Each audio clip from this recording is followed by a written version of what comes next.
નમસ્કાર મિત્રો, પેરના ન્યૂઝમાં આપનું સ્વાગત છે। આજ રોજ ડભોઈ તાલુકા ખાતે અખંડ ભારતના શિલ્પી અને લોહ પુરુષ સરદાર વલ્લભભાઈ પટેલની 150મી જન્મ જયંતિ નિમિત્તે ડભોઈ ધારાસભ્ય શૈલેષભાઈ મહેતાની સાનિધ્યમાં થરવાસા ગામે યુનિટી માર્ચનું પ્રસ્થાન કરાવ્યું હતું। ત્યાર પછી નોબલ યુનિવર્સિટીના પ્રમુખ એ માધવાણી દ્વારા સ્વાગત કાર્યક્રમ રાખવામાં આવ્યો હતો। ત્યાર પછી મોટા હબીપુરા ગામ સરદાર વલ્લભભાઈ પટેલની મૂર્તિનું આવરણ કરવામાં આવ્યું હતું તેમજ એક પેડ માં કે નામ અંતર્ગત વૃક્ષારોપણ કરવામાં આવ્યું હતું। રિપોર્ટ મહેન્દ્રભાઈ વસાવા। તમને અમારા સમાચાર પસંદ આવ્યા હોય તો like, share, bell icon, comment અને સબસ્ક્રાઈબ કરો।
અહીંયા આગળ નોબેલ સ્કૂલ દ્વારા જે આયોજન કરવામાં આવ્યું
શું હતા એ લોકોની વચ્ચે એસ્ટાબ્લિશ કર્યું છે। નહીં તો ભૂતકાળમાં સરદાર પટેલનું નામ લેવું એ પણ ગુનો હોય એવી રીતે નું વાતાવરણ હતું। આજે ગૌરવભેર તમામ ગુજરાતીઓ સરદાર પટેલ અમારા હતા એવું છાતી ઠોકીને કહી શકે છે। અને આ ફક્ત સરદાર એટલે એકલા પટેલોના નહોતા, તમામ દેશવાસીઓના હતા। ત્યારે આજના દિવસે હું ડભોઈ વિધાનસભાના તમામને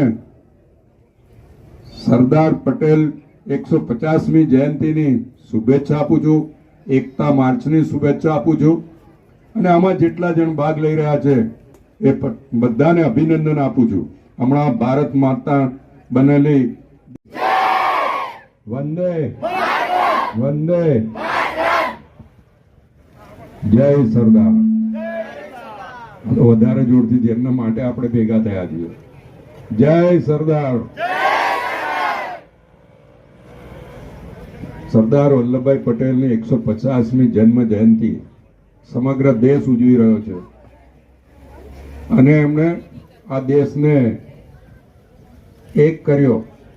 562 જેટલા રજવાડાઓને ભેગા કરવાનું કામ એમણે કર્યું અને એમની યાદમાં 150મી જન્મ જયંતિ આપણે ઉજવી રહ્યા છીએ અને એમને શ્રદ્ધાંજલિ આપવા આજે આ એકતા માર્ચનું આયોજન કરવામાં આવ્યું છે. આ દેશ એમને લોખંડી પુરુષ તરીકે ઓળખે છે અને આજે ગુજરાતની તમામ વિધાનસભામાં આ રીતની એકતા યાત્રાઓ યોજાય છે. આ એકતા યાત્રામાં આપણી વચ્ચે છેક આણંદથી આપણી વચ્ચે રાજેશભાઈ પટેલ આવ્યા છે, ડોક્ટર બ્રહ્મટ સાહેબ, નગરપાલિકાના પ્રમુખ ધીરેનભાઈ, અહીંયાના પ્રાંત અધિકારી શ્રી રાજવીરસિંહ, તાલુકા વિકાસ અધિકારી તેજલબેન, મામલતદાર શ્રી અને ખાસ આ સંસ્થાના વડા પણ આજે આપણી વચ્ચે ઉપસ્થિત રહ્યા છે. નોબેલ સ્કૂલના વિદ્યાર્થીઓ દ્વારા આજે સરદારને સ્વાગત તો કરવામાં આવ્યું, સાથે સાથે જ જ્યાં થરવાસા શાળાથી અને પ્રસ્થાન કરવામાં આવ્યું ત્યાં પણ નોબેલ સ્કૂલની શાળાની વિદ્યાર્થીઓ દ્વારા